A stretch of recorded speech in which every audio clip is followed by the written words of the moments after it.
Capital. Report. Amo na po to ikuan sa next session. Appeal na to na mo, na i-approve na mo itong 150 million for livelihood. Dayon, tas na itong AX, ito pong sa 20%, no, for project. How about sa scholarship o assistance? Wala pa na mo nakuha na itong cash assistance na 10,000 educational assistance, no, para college.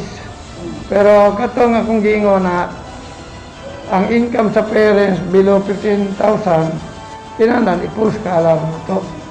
Kinalan pa to approval. So, iyo patutok yun tayo sa Oo. Na gibuhat naman anak ko sa giyungan, ako na lang murag kopyaho na lang itong sa giyungan.